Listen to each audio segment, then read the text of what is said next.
रौनक़े रमज़ान, रौनक़े रमज़ान। बिस्मिल्लाहिर्रहमानिर्रहीम, अस्सलामुअलैकुम। रमज़ानुल मुबारक की खुसूसी ट्रांसमिशन रौनक़े रमज़ान में आप सबको खुशामदीद करते हैं। मैं हूँ ज़हरा रज़ा और उम्मीद करते हैं कि आप सब लोग ठीक ठाक होंगे, खैरियत से होंगे और आज का रोज़ा भी यकीनन ज़िक्र इलाही के साथ बहुत अच्छा गुज़र रहा होगा। अल्हम्दुलिल्लाह आज हम 24वें रोज़े की अफ्तार की जानिब बढ़ रहे हैं और बड़ी तेज़ी के साथ ये माह मुबारक जो है वो हमसे जुदा हो रहा है। इंशाअल्लाह आज तीसरी ताक रात भी होगी और हम फिर से बारगाह इलाही में पेश होंगे, फिर से दुआएं करेंगे और इस्तग़फ़ार करेंगे, अपने गुनाहों की अल्लाह ताला से माफ़ी मांगेंगे। वो गुनाह या वो कोताही जो शायद हमसे अनजाने में हो गई या जानबूझकर, बेशक अल्लाह ताला बड़ा गफ़ूरुर रहीम है, वो माफ़ करने वाला है। लेकिन एक बात मैं कहना चाहूँगी कि आप लोग आज इस बात का ख़याल ज़रूर रखें कि अगर आपने किसी भी शख्स का, किसी इंसान का दिल दुखाया है या उसके साथ बुरा किया है या उसका हक़ मारा है या कोई नाइंसाफ़ी की है, तो अल्लाह ताला से माफ़ी मांगने से पहले उस शख्स से माफ़ी ज़रूर मांग लीजिएगा, क्योंकि अल्लाह रब्बुल इज़्ज़त शायद हुकूक़े अल्लाह में अगर कोई हमसे कोताही हो जाती है तो शायद उसे माफ़ फरमा दे, लेकिन अगर हुकूक़ुल इबाद में कोई कोताही हुई तो फिर उसका जवाब देना पड़ेगा। और अल्लाह ताला भी जब तक माफ़ नहीं करता जब तक वो बंदा माफ़ ना कर दे। और आज का जो हमारा मौजू है वो भी कुछ इसी हवाले से है। आज हम बात कर रहे हैं मकाफ़ाते अमल की, यानी जो आपके अमाल का बदला होता है उस पर आज हम बात करेंगे। और ऐसा मुमकिन ही नहीं कि अगर आप किसी शख्स के साथ अच्छा करते हैं, उसके साथ भलाई से पेश आते हैं या उसके साथ नेकी करते हैं तो बदले में आपके साथ बुरा ही बुरा हो। यकीनन जो नेक अमल आप करते हैं, जो अच्छाई आप करते हैं, वो कभी ना कभी किसी सूरत आपके पास लौट कर आती है। सेम वाइस वर्सा, अगर आप किसी के साथ बुरा करते हैं, किसी का हक़ मारते हैं या किसी के साथ धोखा करते हैं या कोई भी जुल्म और ज़्यादती करते हैं, तो वही धोखा, वही बुराई जो है कभी ना कभी बदले में लौट कर आपके पास आती है ज़िंदगी में, और इसी को हम मकाफ़ाते अमल कहते हैं। कुरान मजीद में इरशाद होता है कि तुम पर जो मुसीबत आई है वो तुम्हारे अपने ही हाथों की कमाई हुई ही तो है, तुम लोग ज़रा गौर तो करो।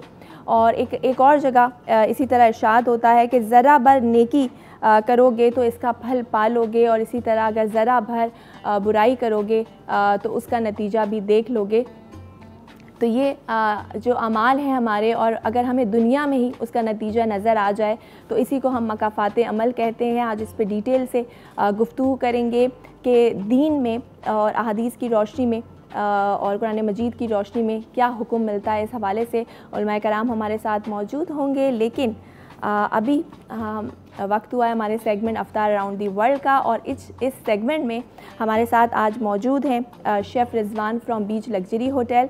तो उनको पहले वेलकम करते हैं। अस्सलाम वालेकुम। वालेकुम अस्सलाम। कैसे हैं शेफ़ रिजवान? अल्हम्दुलिल्लाह बिल्कुल ठीक। शेफ़ रिजवान, बड़ी तेज़ी के साथ ये मुबारक महीना जो है गुज़र रहा है, हमसे जुदा हो रहा है। हर किसी की कोशिश है कि वो ज़्यादा से ज़्यादा इबादत करे, नेक अमाल करे, और यकीनन सब लोग, सारे मुसलमान जहाँ जहाँ हैं वो यही कोशिश कर रहे होंगे, और साथ साथ अफ्तारी की रौनक भी चलती रहती है, सहरी की रौनक भी। तो आज अफ्तार में आप हमें कौन से मुल्क की कौन सी मज़ेदार सी रेसिपी बताने वाले हैं? आज हम आपको बनाने जो जा रहे हैं वो है ग्रिल चिकन हर्ब्स के साथ। मुख्तलिफ वेजिटेबल्स हैं इसमें और हर्ब्स हैं, और बिल्कुल सिंपल सी चीज़ है ये।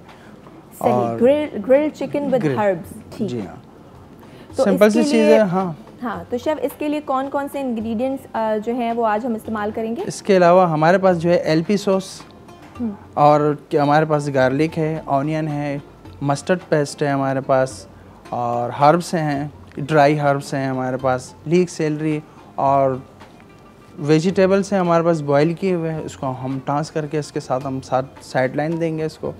और इसके अलावा हमारे पास एक ड्रिंक्स हैं, सही, ट्रेपोगाना ड्रिंक्स हैं, हाँ। जो कि पंच के साथ हम देंगे इसको गिलास में। ये भी बहुत अच्छा सा तो जनाब शेफ़ रिजवान दो मज़ेदार सी रेसिपी आज हमारे लिए लेकर आए हैं। सबसे पहले स्टार्ट करते हैं हम चिकन ग्रिल्ड विद हर्ब्स। तो स्टार्ट करते हैं हम। सबसे पहले हम इसमें डालेंगे गार्लिक।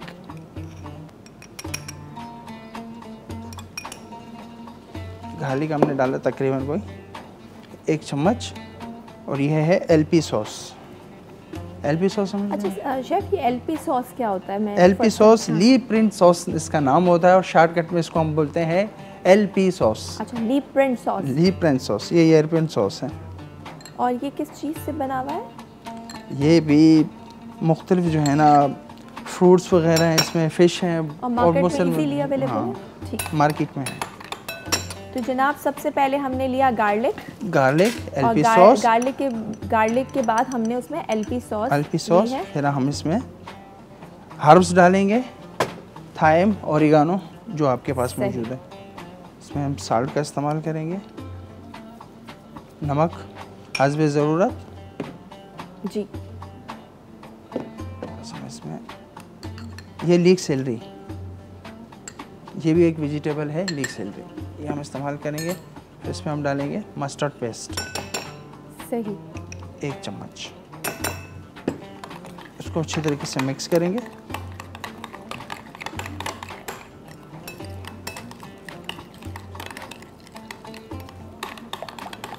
ये हमारा मिक्स हो गया। अब हमारे पास है एक चिकन, ये लेग और एक ब्रेस्ट।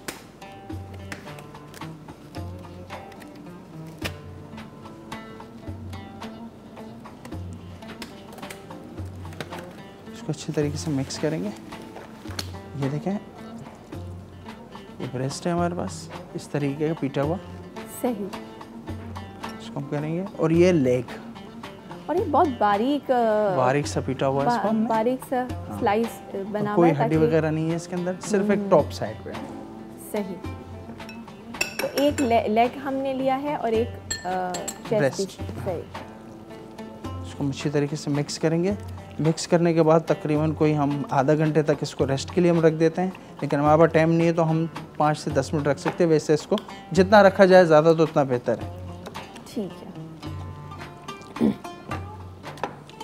ये हमारे रेस्ट के लिए चला कि अपने थोड़ा सा ग्रिल का इस्तेमाल करते हैं। अच्छा, ये आज की जो डाइट है वो उन लोगों के लिए बड़ी अच्छी है जो कि हेल्थ कॉन्शियस हैं और बहुत ज़्यादा जो तेल वाले खाने या मसाले वाले खाने नहीं खाना पसंद करते, तो उनके लिए बड़ी अच्छी ग्रिल्ड है और ग्रिल्ड चीज़ें वो लोग खाना पसंद करते हैं।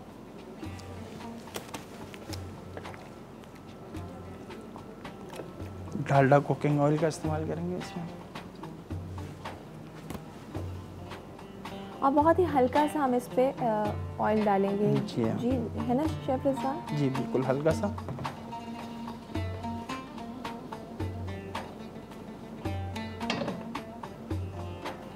अब हम इसको इस तरीके से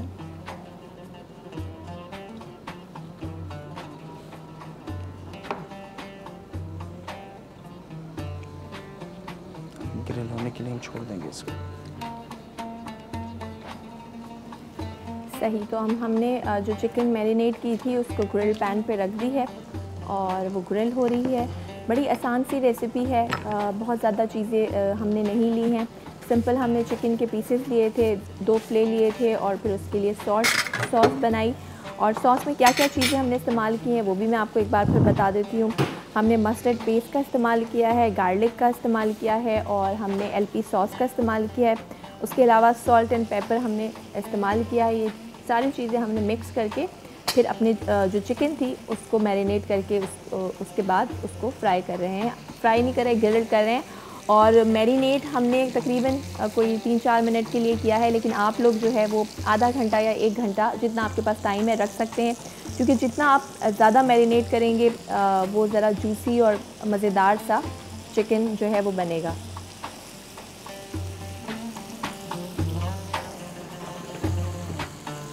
जी, रेसिपी कार्ड आप हमारी स्क्रीन पर भी देख सकते हैं। बहुत आसान सी रेसिपी है ग्रिल्ड चिकन विद हर्ब्स की, और क्विकली बन जाएगी बहुत आसानी से।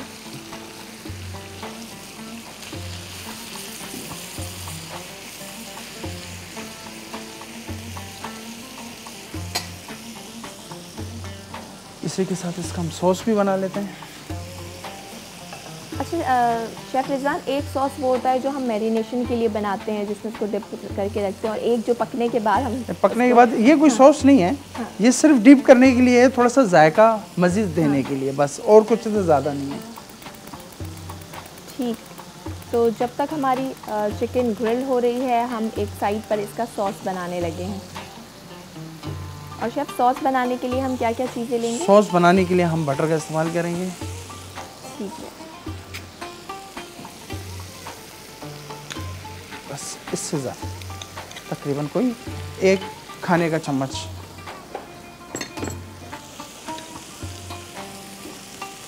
जब तक हमारा बटर मेल्ट होता है। बटर हमने लिया है 1 टेबलस्पून तकरीबन। जी तो जनाब, हमारी चिकन जो है वो ग्रिल हो रही है, तब तक यहाँ लेते हैं एक छोटी सी ब्रेक के बाद हम इसकी सॉस बनाएंगे। कहीं मत जाइए, देखते रहिए रौनक रमज़ान।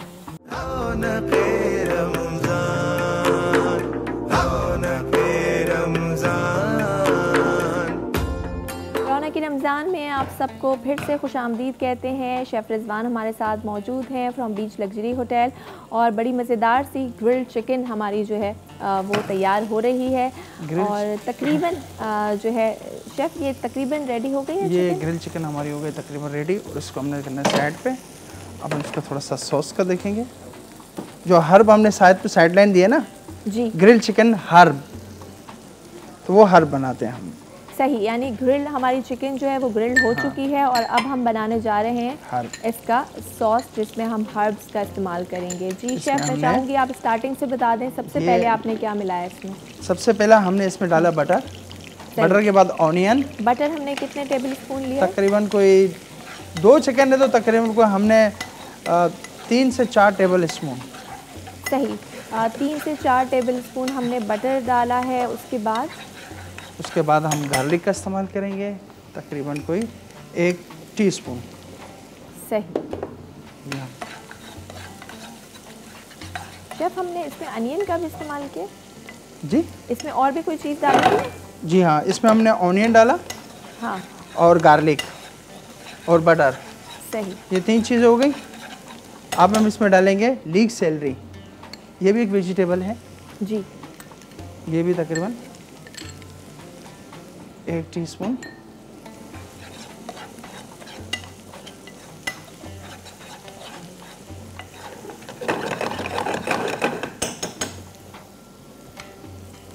अब इसमें हम थोड़ा सा डालेंगे ओरिगानो और थाइम। यही हमारे हर्ब्स हैं। जी हाँ, ये है हमारे हर्ब्स।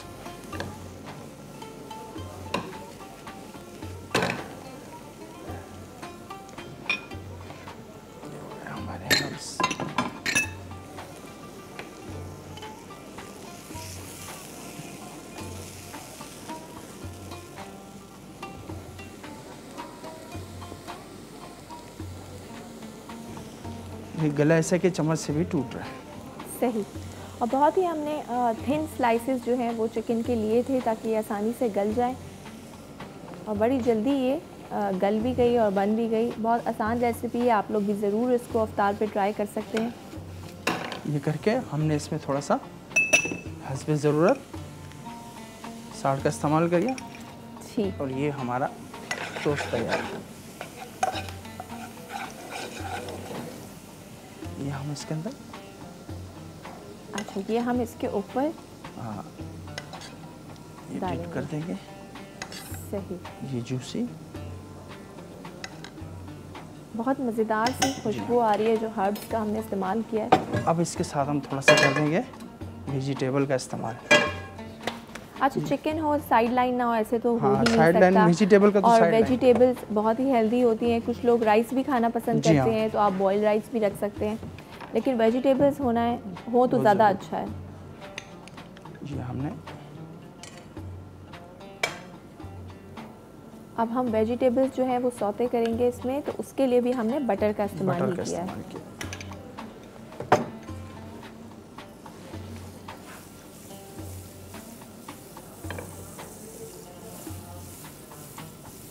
अच्छा शेफ़, शेफ रिजवान, जो बटर की स्मेल होती है ये बड़ी मज़ेदार सी खुशबू होती है जब आप पैन में डालते हैं, गरम करते हैं इसको। कुकिंग बटर होती है ना। ये हमारे पास कलरफुल वेजिटेबल। अच्छा शेफ, कौन कौन सी वेजिटेबल्स आपने इसमें ली है? इसमें है कॉलीफ्लावर है, जैकुनी है और कैरेट है और मशरूम्स हैं। सही।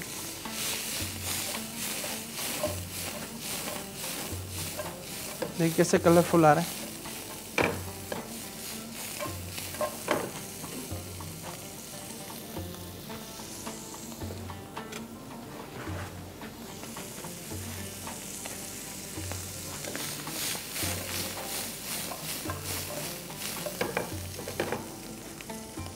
ये हमारी वेजिटेबल्स हो गई हैं तकरीबन। अच्छा, इसमें हम सिर्फ बटर में हमने इसको हल्का सा सौते करना है, इसमें कोई मसाला या कोई चीज़ हम ऐड नहीं कोई चीज़ ऐड नहीं करना है, क्योंकि जब हम इसमें बॉयल करते हैं तो उसमें हम नमक और साल्ट का इस्तेमाल करते हैं।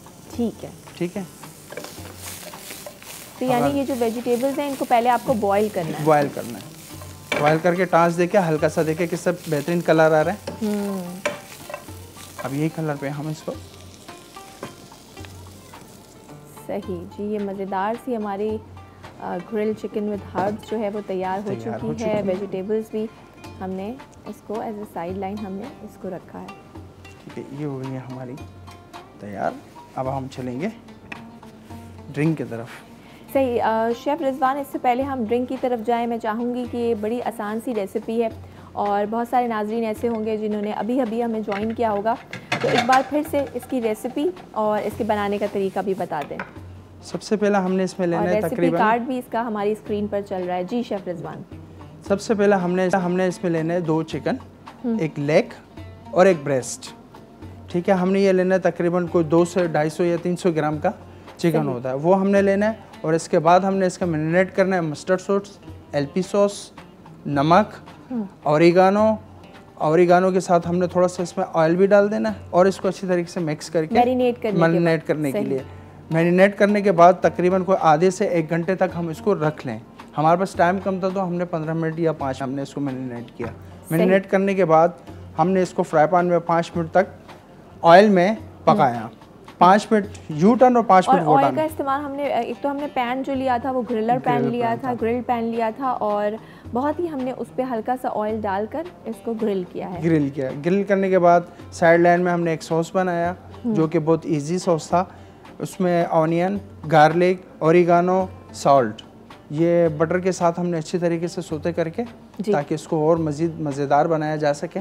तो वो मज़ेदार बना के हमने आपको दिखाया कि हमने उसके ऊपर डीप कर दिया। फिर थोड़ी सी वेजिटेबल है जो साइड लाइन में, वेजिटेबल बहुत ज़रूरी होती है इंसानी सेहत के लिए, गोश्त के साथ वेजिटेबल भी खाई जाए। तो वेजिटेबल में हमने जरकूनी, कैरेट, मशरूम, कॉलीफ्लावर, तो ये चीज़ हमने इस्तेमाल किया। इसको बेहतरीन टांस करके ये डिश हमारी हो गई रेडी। ज़्यादा नहीं, क्विकली हमारे तकरीबन 15 मिनट में ये डिश हमारी तकरीबन तैयार हो चुकी है। यानी बड़ी आसान सी झटपट सी रेसिपी जो है वो हमारी तैयार हो गई है। और इसके बाद हम शेफ़ रिजवान से जानेंगे कि वो ड्रिंक में क्या बनाने वाले हैं, लेकिन इस ब्रेक के बाद। तो कहीं मत जाइए, देखते रहिए रौनक रमज़ान।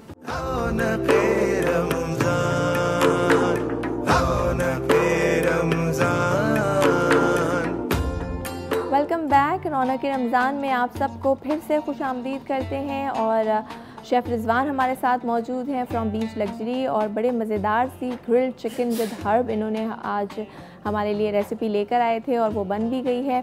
और ब्रेक से पहले हमने पूरी इसकी रेसिपी आपको बताई और मज़ेदार सी ग्रिल्ड चिकन जो है वो तैयार हो चुकी है।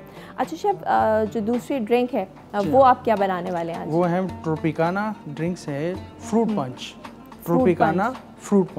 ट्रोपिकाना फ्रूट पंच यानी आज हम बनाने जा रहे हैं। ये ऑरेंज जूस और मैंगो जूस से जो है ना हम बनाएंगे इसको, और काफ़ी बहुत इजी है और सिंपल है और बच्चे भी बहुत शौक से खाएंगे, पिएंगे भी इसको। तो ये हम और इसका फ्रूट पंच है तो यकीनन फ्रूट्स का इस्तेमाल हमने इसमें किया होगा। तो मैं जानना चाहूँगी शेफ़ रिजवान, कौन कौन से फ्रूट्स हैं, हमने किस तरह से, किस फॉर्म में उसको इस्तेमाल कर रहे हैं हम? ये हमारे पास कैन में आते हैं मिक्स फ्रूट कॉकटेल की शक्ल में। ठीक है। तो ये फ्रेश तो नहीं होता लेकिन ये डब्बे में होते हैं, पैक कंपनी का होता है फ्लेवर। तो इसमें बहुत सारे हैं, ग्रेप्स हैं, पीच है, एप्पल है, बनाना है, बहुत सारी चीज़ें इसमें फ्रूट हैं। और शेफ अगर हम कुछ लोग होते हैं वो टिन पैक या वो एडिटिव्स होते हैं वो नहीं इस्तेमाल करना चाहते, तो अगर हम घर में ये फ्रूट पंच ये बनाना चाहें तो कौन कौन से फ्रूट्स ले सकते हैं हम?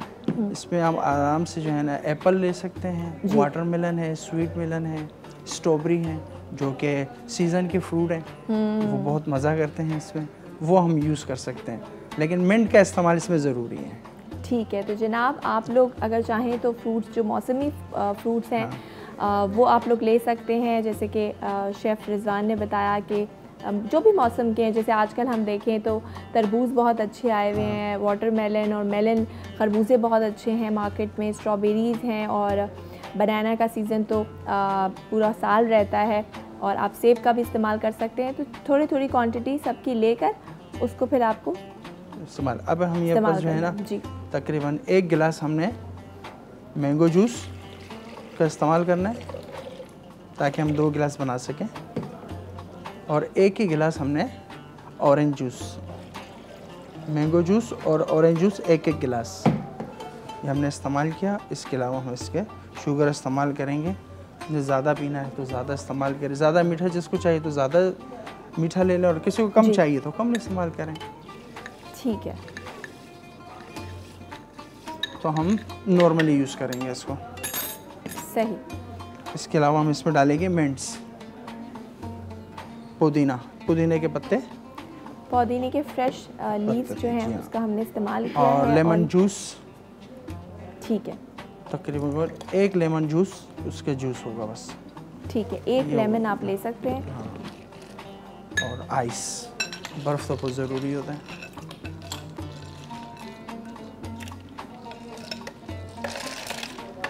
ये बर्फ़ को हमने इस्तेमाल किया। अब हम इसको ब्लेंड करेंगे।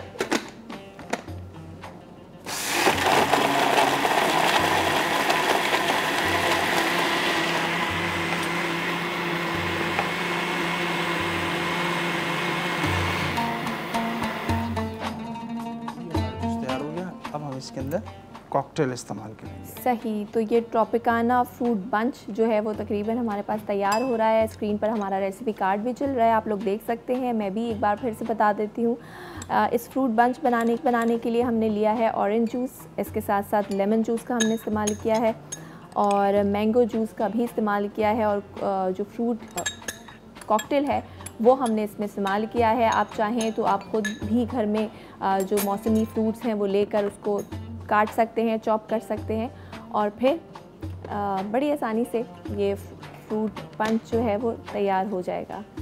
जी शेफ़, तो तकरीबन हमारा ये बन गया है। तकरीबन ऑलमोस्ट हमारा रेडी हो चुका है। सही, तो जनाब ये ट्रॉपिकाना फ्रूट पंच जो है वो हमारा तैयार हो चुका है और एक तरफ ग्रिल मज़ेदार सी इन्होंने चिकन बनाई विद हर्ब। बहुत शुक्रिया शेफ़ रिजवान आपका, 2 मज़ेदार सी रेसिपी आज आपने हमारे साथ शेयर की। नाज़रीन, यहाँ वक्त हुआ एक ब्रेक का, कहीं मत जाइए, देखते रहिए रौनक रमज़ान।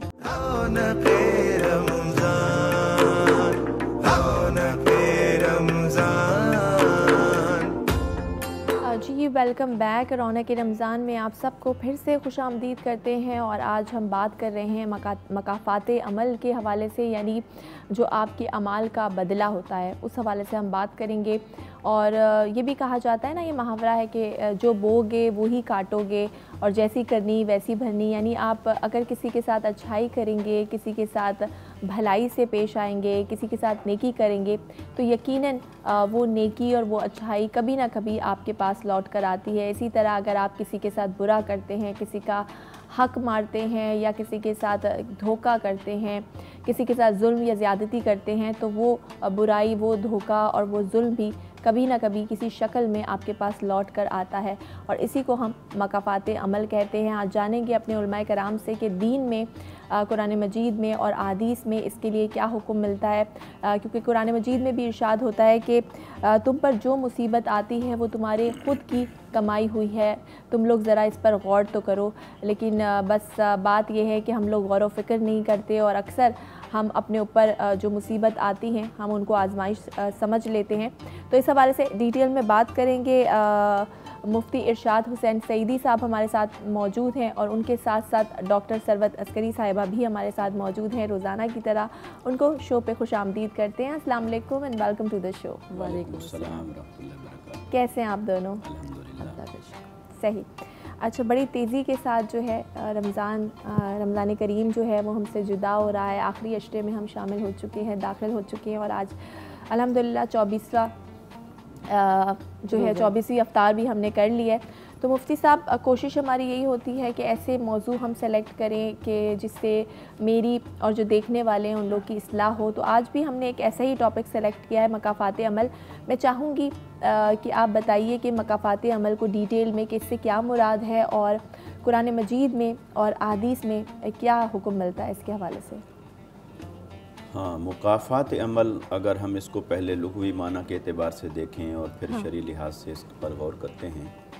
लुग़वी माना के एतबार से ये बाब मुफ़ाला का मस्दर है, मुकाफ़ात। और मुकाफ़ात का मतलब है, और बाब मुफ़ाला में ये ख़ासियत होती है कि कोई फ़ेल जब मिन जानिबैन हो जाए, दो तरफ से कोई अमल हो, तो वो आम तौर पर सीगा इस वज़न पर आता है। जैसे एक लफ्ज़ है मुकाबला, तो दो जानिब से कंपटीशन होगा, तो ऐसे मुआजना, दो को आपस में कंपैरिजन किया जाएगा जी। तो मुकाफ़ात ये भी उसी तरह से है कि ये कि एक ने अमल किया, उसका इफ़ेक्ट दूसरे पर गया है, तो वो रद्द अमल भी उसका आएगा। जैसे साइंस में न्यूटन ने ये रूल अख़ज़ किया कि हर अमल का एक रद्द अमल है, एक्शन का रिएक्शन है और वो मुखालिफ सिमत में और बराबर होते हैं। तो ये तो साइंस की थ्योरी हो गई। मगर ये कि इसी को दूसरे माना में law of cause and effect भी कह सकते हैं कि आप कोई अमल करते हैं तो वो आगे इफ़ेक्ट क्रिएट करता है, वो काज बनता है, उसके इफ़ेक्ट्स होते हैं आगे और फिर वो किसी न किसी पर पड़ते हैं। तो जब भी कोई शख्स अमल करता है तो उस अमल के असरात होते हैं, तो उस अमल के असरात दूसरों पर पढ़ते हैं, फिर उस पर भी पढ़ते हैं। अच्छा, इसी तसव्वुर को जब हम कुरान मजीद और अहादीस मुबारका की रोशनी में देखते हैं तो फिर ये मुकाफ़ात अमल, ये टर्म हमें एग्जैक्ट उस मफ़हूम की तरफ लेकर आती है। मुकाफ़ात अमल का यकीनन कॉन्सेप्ट कुरान में और हदीस में मौजूद है, मगर बसा औक़ात हम खलत मबाहिस की वजह से उसे मिक्सअप कर देते हैं और तवहम परस्ती का शिकार भी हो सकते हैं। भाई ये किया और ये इसकी वजह से हुआ, ये हुआ तो ये इसकी वजह से हुआ। तो वो रीज़निंग को जब हम तवहम परस्ती का शिकार होकर किसी शय के साथ मुंसलिक कर रहे होते हैं तो ये एक बड़ा बारीक सा फ़र्क होता है कि हमने तवहम परस्ती में से अपने आप को बचाना है और मुकाफ़ात अमल के कॉन्सेप्ट को भी एक्सेप्ट करना है, उसे तस्लीम करना है। सही। अब मुकाफ़ात अमल को जब हम देखते हैं कि कुरान और हदीस में इसकी क्या हैसियत है, तो देखिए अल्लाह रब्बुल इज़्ज़त ने कुरान मजीद में बहुत सारे मुकामात पर इरशाद फरमाया। जैसे एक आयत मुबारका है, फरमाया फ़मन यअमल मिस्काल ज़र्रतिन खैरन यरह वमन यअमल मिस्काल ज़र्रतिन शर्रन यरह। फरमाया कि जो कोई फ़मन यअमल मिस्काल ज़र्रतिन खैरन यरह, जो किसी ने कोई छोटा सा अमल किया वो भी उसके बदले को और उस अमल को क़यामत के दिन देख लेगा, और जिस किसी ने छोटा सा कोई बुरा अमल किया उसे भी देख लेगा। जी। अब इसका इतलाक़ आम तौर पर उलमाए किराम ने आखिरत पर किया है कि जब कोई अमल है तो उसका आखिरत में बदला होता है। अब सवाल ये है कि क्या आमाल की जो जज़ा है, रिवार्ड है, बदला है, अच्छे का अच्छा और बुरे आमाल का बुरा, क्या दुनिया में भी वो मिलता है कि नहीं? तो इसका जवाब है यस, दुनिया में भी मिलता है। यही वजह है कि अल्लाह रब्बुल इज़्ज़त ने हमें ये दुआ सिखाई, रब्बना आतिना फिद दुनिया हसना व फिल आखिरति हसना व क़िना अज़ाबन्नार। ऐ हमारे रब, हमें दुनिया में भी अच्छा रख, हमें आखिरत में भी अच्छा रख। तो जो और हदीस मुबारका है, इसको इमाम मुस्लिम ने हज़रत अनस बिन मालिक रज़ियल्लाहु ताला अन्हु से रिवायत किया कि आका अलैहिस्सलाम ने फरमाया कि जब मोमिन कोई अच्छा अमल करता है तो अल्लाह ताला उसे दुनिया में भी उसकी जज़ा देता है और आखिरत में भी जज़ा देगा। और अगर कोई काफिर अच्छा अमल करता है तो उसे उसका दुनिया में बदला दे दिया जाता है, आखिरत में उसके लिए बदला नहीं होगा। तो जैसे अच्छे आमाल की जज़ा है, रिवार्ड है, ऐसे बुरे आमाल के भी इफ़ेक्ट्स होते हैं और फिज़िकली भी इसको समझा जा सकता है। हम अच्छी चीज़ खाते हैं, हमारे जिस्म पर अच्छे असरात पड़ते हैं, कोई गलत चीज़ खाते हैं उसके हमारे बीमारी की शक्ल में उसके असरात मुरतब होते हैं। तो अच्छी चीज़ों के अच्छे असरात होते हैं, बुरी चीज़ों के बुरे असरात होते हैं। ऐसे अच्छे आमाल के अच्छे असरात हैं और बुरे आमाल के बुरे असरात हैं वो दुनिया में भी ज़ाहिर होते हैं, वो आखिरत में सही। और मुफ्ती साहब कभी कभार ये भी होता है कि कुछ लोग बहुत बुरे होते हैं और नज़र आ रहा होता है कि हमें ये शख्स गुनाहगार है, फासिक है, फाजिर है, गुनाहों में मुब्तला है, लेकिन वो बड़ा खुश और उसकी लाइफ में कोई तकलीफ़ और कोई गम नहीं होता। तो इस हवाले से भी बात करेंगे कि क्या अल्लाह ताला उनके दिलों पर मोहर लगा देते हैं। मज़ीद गुफ्तगू जारी रहेगी, लेकिन यहाँ वक्त हुआ एक ब्रेक का। कहीं मत जाइए, देखते रहिए रौनक रमज़ान।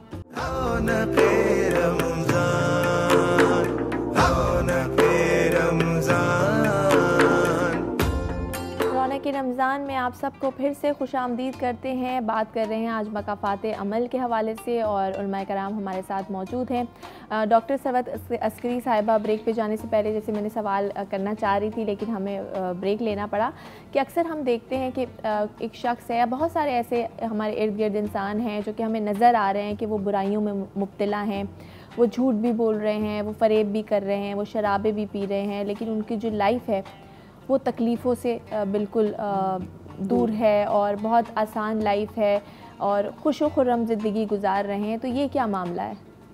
बिस्मिल्लाहिर्रहमानिर्रहीम, अस्सलाम वालेकुम। आपको और आपकी पूरी टीम को 24वें रोज़े की मुबारकबाद पेश करते हुए, इसलिए कि अल्हम्दुलिल्लाह अब हम रोज़ा अफ्तार कर चुके हैं और इंशाअल्लाह ताला अब हम 25वें रोज़े में शामिल हो चुके हैं जी। और ये रब्बुल आलमीन का लाख लाख करम और एहसान है कि उसने हमें एक मरतबा और माह रमज़ान मुबारक दिया।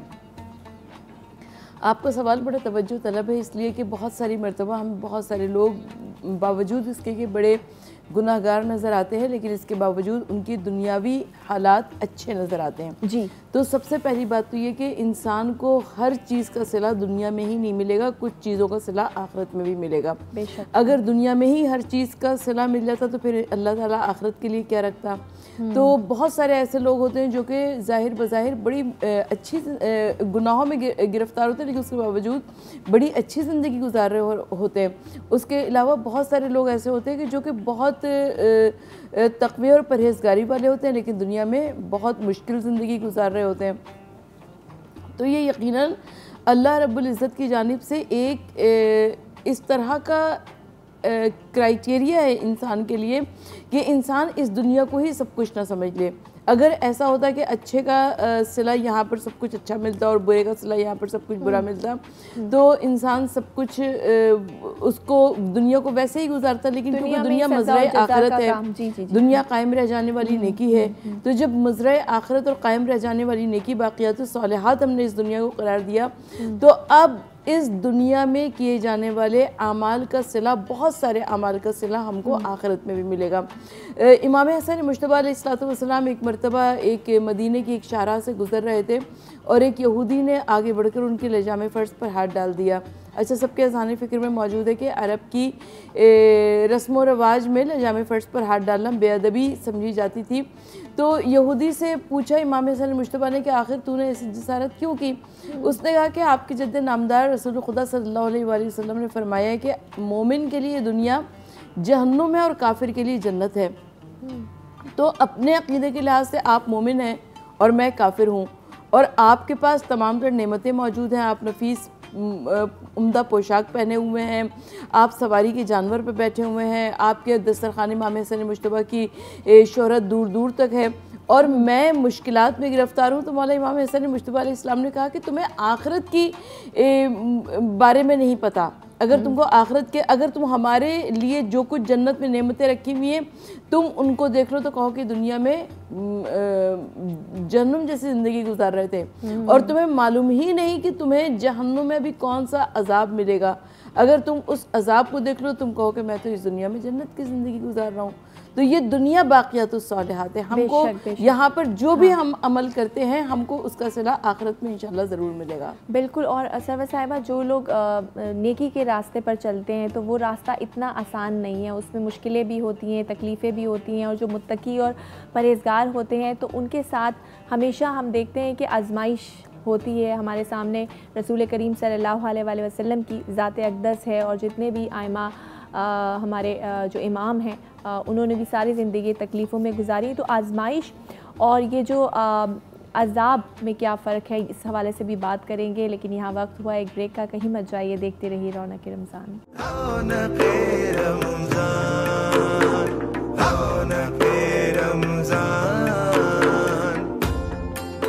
Welcome back. रौनक रमज़ान में आपको फिर से खुशामदीद करते हैं और मैं कराम हमारे साथ मौजूद हैं और बात हो रही है मकाफ़ात अमल के हवाले से। दीन इस हवाले से क्या कहता है ये भी हमने बात की। अच्छा मुफ्ती साहब, हम बात कर रहे थे ब्रेक पे जाने से पहले कि आजमाइश और जो अज़ाब है यानी बुरे कामों का जो नतीजा है ज़ाहिर है वो बुरा होता है, तो इसको डिफ्रेंशिएट कैसे करें कि अगर किसी हम देख रहे हैं किसी पे कोई मुसीबत आ रही है या किसी को कोई तकलीफ़ है, तो ये आजमाइश है या फिर अल्लाह ताला का उसकी तरफ उसने जो बुरे काम किए हैं उसके अमान हैं? हाँ, इसको दो एतबार से हम डिफ्रेंशिएट करेंगे। एक तो ये है कि अगर ख़ुद के बारे में ऐसा सोचना हो, हाँ। ख़ुद को कोई तकलीफ़ पहुंची है, हाँ। तो बंदगी और अबदियत का आजिज़ी का तकाजा ये है कि इंसान उसे सज़ा समझे, ताकि अपने आमाल का वो मुहासबा करे, अपने आप को एनालाइज करे, फिर अल्लाह से डरे, फिर तौबा करे, फिर वो नेकी की तरफ आए।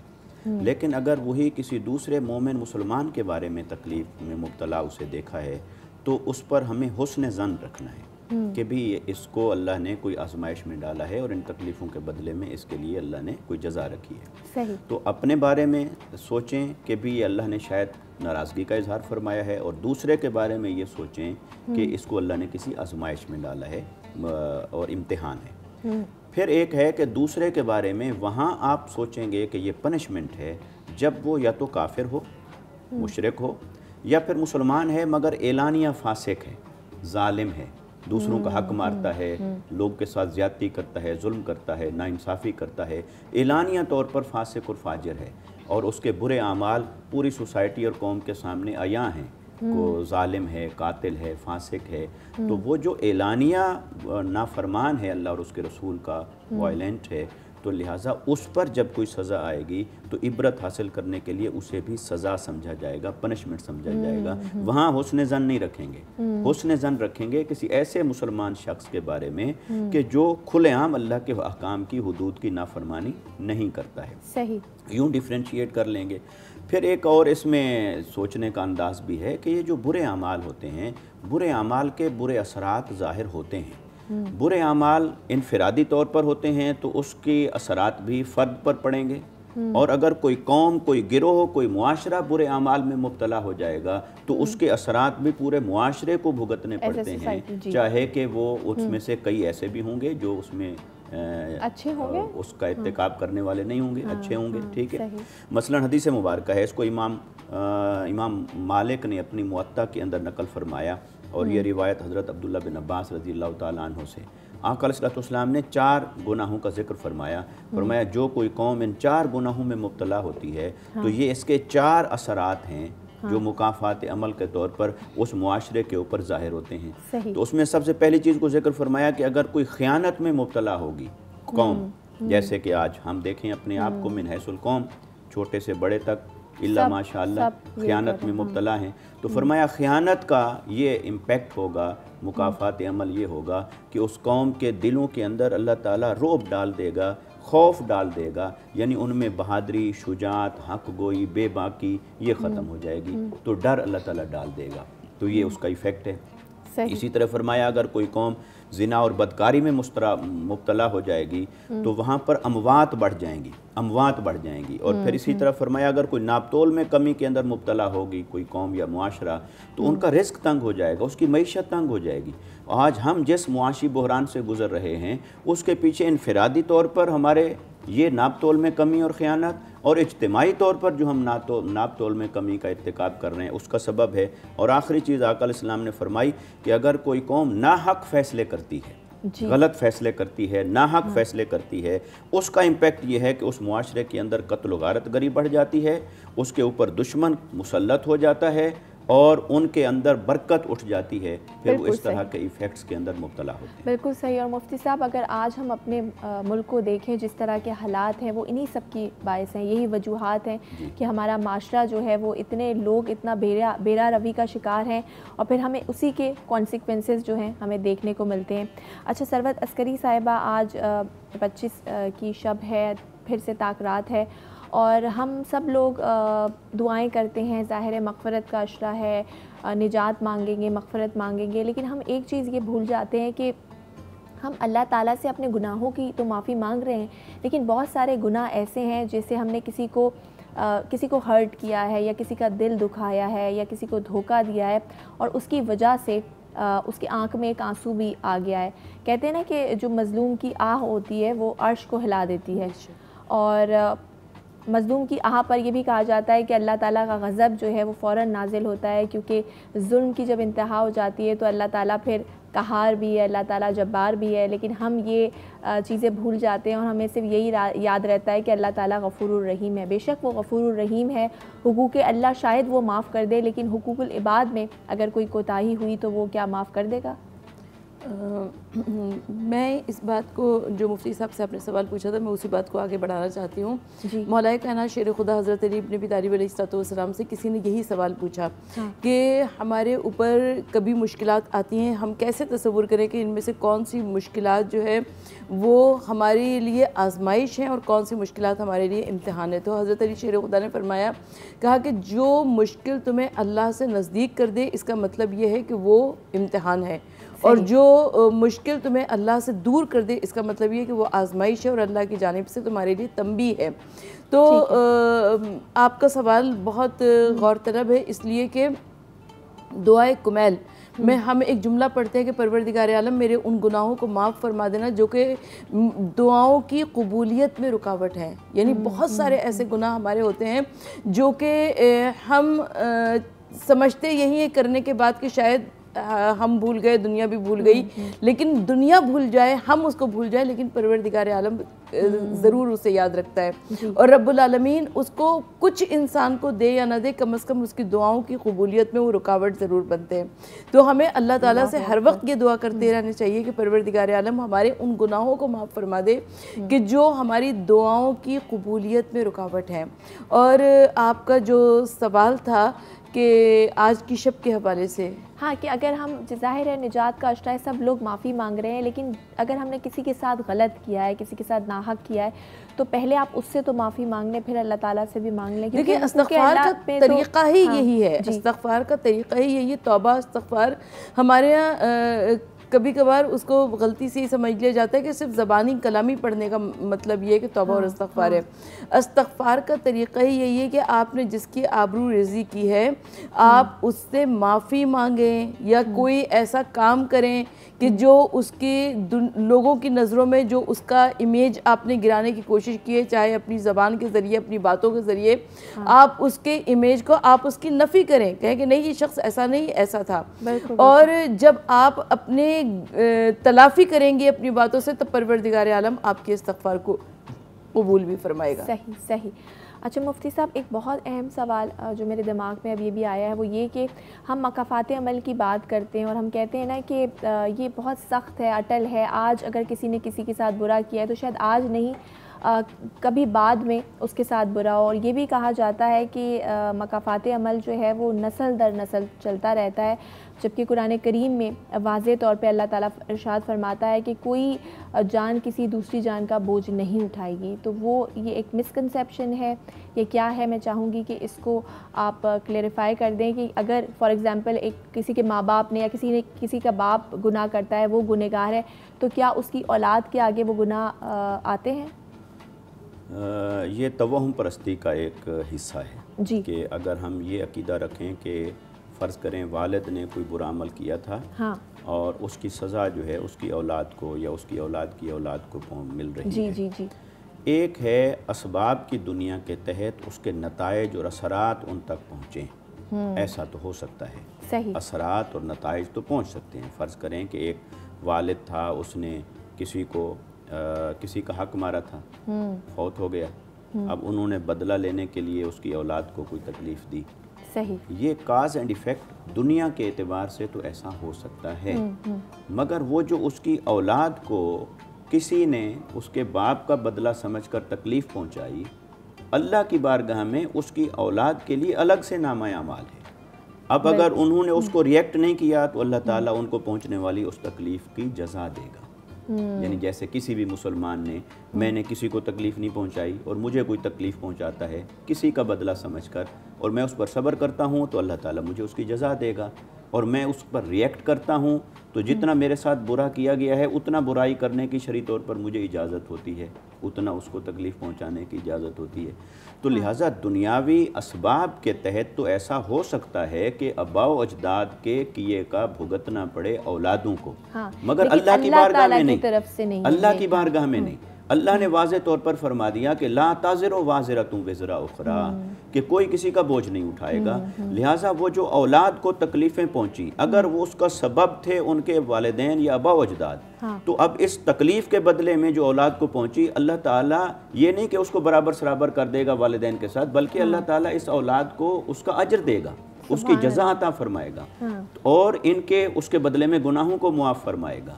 तो लिहाजा ये जो औलाद है वो अल्लाह की बारगाह में तो अपने अमल की जवाबदेह है, अपने वालिदैन या आबा अजदाद के अमल की का बदला जो है वो उसकी औलाद से या उसकी जो नस्लें हैं आगे आने वाली उससे नहीं लिया जाता, क्योंकि अल्लाह ताला बेशक सबसे बेहतरीन इंसाफ करने वाला है। मज़ीद गुफ्तगू जारी रहेगी, लेकिन यहाँ वक्त हुआ एक ब्रेक का। कहीं मत जाइए, देखते रहिए रौनक रमज़ान।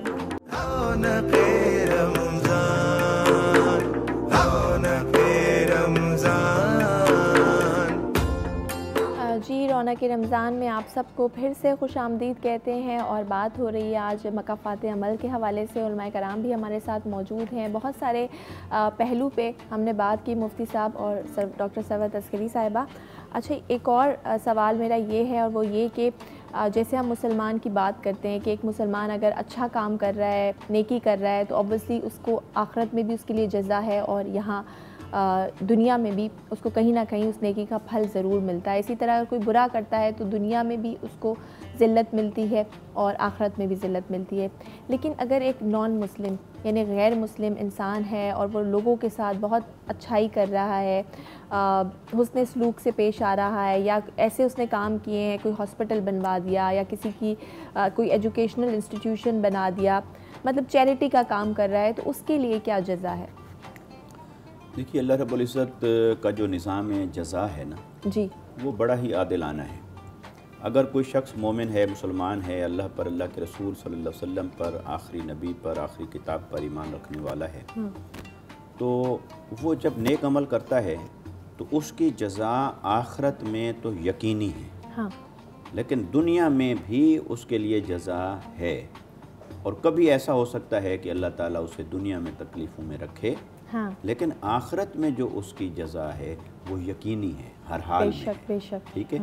और ये भी है कि अगर दुनिया में किसी को किसी के अमल की जज़ा मिल गई तो वो क़यामत के दिन हसरत करेगा कि बारी ताला ये मुझे दुनिया में ना देता, ये मुझे आज आखिरत में देता। अच्छा, उसी दूसरी तरफ हम देखते हैं कोई काफिर है। अब काफिर है तो काफिर के लिए जो आखिरत में है वो तो अज़ाब है। वो अज़ाब है उसको कुफ्र के सबब, जो उसने अल्लाह का इनकार किया, कुफ्र के सबब तो उसको अज़ाब है। सही। मगर फिर काफरों की आगे कई किस्में हैं। कुछ हैं अच्छे अमाल करने वाले, कुछ हैं जो जालिम हैं, फासिक हैं, कातिल हैं, हक मारने वाले हैं। तो उसी तरह जैसे मुसलमानों के अंदर भी हो सकते हैं, काफरों में भी हो सकते हैं। तो जो काफरों के अंदर फिर अच्छे लोग हैं और मखलूक के साथ, खल्क के साथ अच्छा करने वाले, चैरिटी का काम करने वाले, उनको आसानियाँ पहुँचाने वाले, किसी का हक नहीं मारा, तकलीफ़ नहीं दी, अजियत नहीं दी, बल्कि आसानियाँ पैदा की। तो अब ये नहीं हो सकता कि अल्लाह तबारक व तआला उनके आमाल को ज़ाय कर दे। आखिरत में तो ज़ाय हो जाएंगे, क्योंकि आखिरत में इन आमाल का उन्हें कोई फ़ायदा नहीं होगा। अलबत्ता दुनिया में अल्लाह तबारक व तआला उसको जज़ा अता फरमाता है। जैसा कि मैंने आपको मुस्लिम शरीफ की हदीस मुबारक शुरू में बताई कि अगर कोई मोमिन नेक अमल करता है, अल्लाह उसे दुनिया में और आखिरत में दोनों जहानों में जज़ा देता है। लेकिन अगर कोई काफिर बुरा अच्छा अमल करता है तो उसकी जज़ा अल्लाह ताला उसे दुनिया में ही पूरी कर देता है, क्योंकि आखिरत में उसके लिए अज़ाब है। फिर एक और बात आप जहन में रखें, जैसे जन्नत के 8 दरवाजे हैं, ऐसे जहन्नम के कहा गया 8 दरवाजे, कहा गया 8 तबके, कहा गया 8 किस्में। तो 8 किस्में हैं, 8 तबके हैं, 8 दरवाजे हैं, उसकी 8 कैटेगरीज़ हैं अज़ाब की। तो फिर वो काफिर जिसने दुनिया में सिवाय कुफ्र करने के हुकूकुल इबाद में से और किसी का कोई हक नहीं मारा होगा, बल्कि अच्छाई की होगी, तो वो अजाब में तो होगा, लेकिन शदीद तरीन अजाब में नहीं होगा। बल्कि उसका जो सबसे लाइट खफीफ तरीन अजाब होगा उसमें होगा। और इस लाइट को यूँ नहीं समझना चाहिए जैसे हम दुनिया में लाइट समझते हैं। तो वो तो आका अलैहिस्सलाम ने फरमाया कि जो कम से कम अजाब ये होगा आखिरत का कि किसी को आग के जूते पहना दिए जाएं और फरमाया अगर किसी को आग के जूते भी पहना दिए गए उसका असर ये होगा कि उसका दिमाग तक खोलेगा। यानी आखिरत के अजाब को कमतर नहीं जानना। लेकिन काफिर जिन 8 कैटेगरीज के अंदर मुब्तला होंगे अजाब में, तो जो काफिर दुनिया में हुकूकुल इबाद के बारे में उसने अच्छे काम किए होंगे तो अल्लाह ताला उसे शदीद तरीन अजाब में मुब्तला नहीं करेगा, अलबत्ता उसकी अच्छाइयों का बदला उसे दुनिया में दे दिया। और क्या पता वो अपने हुकूक, ये तो अल्लाह जानता है कि वो किसको माफ़ कर दे, ये तो उसी को पता है, वो बड़ा गफूर रहीम है। लेकिन यही लास्ट में यही कहेंगे कि अगर हुकूकुल इबाद यानी बंदों के हुकूक में कोई भी कोताही हुई तो अल्लाह ताला उसको माफ़ नहीं फरमाएगा। तो कोशिश कीजिए कि दूसरों के साथ हुस्न सलूक करें, भलाई करें, नेकी करें, और ये भलाई और ये नेकी फिर आपके पास भी कभी ना कभी लौट कर आती है। बहुत शुक्रिया डॉक्टर सरवत अस्करी साहिबा आपका और मुफ्ती इरशाद हुसैन सईदी साहब आपका, आप दोनों प्रोग्राम में तशरीफ़ लाए और रोज़ाना की तरह बहुत ही मुफीद गुफ्तगू की। यकीनन आप लोग भी इससे फ़ायदेमंद, आपको भी इससे फ़ायदा पहुँचेगा। और प्रोग्राम का वक्त भी अपने अख्ताम को पहुँच चुका है। कल फिर मुलाकात होगी एक नए मौजू के साथ। तब तक अपना बहुत ख्याल रखिएगा। टेक केयर, अल्लाह हाफ़िज़। रौनक़-ए-रमज़ान।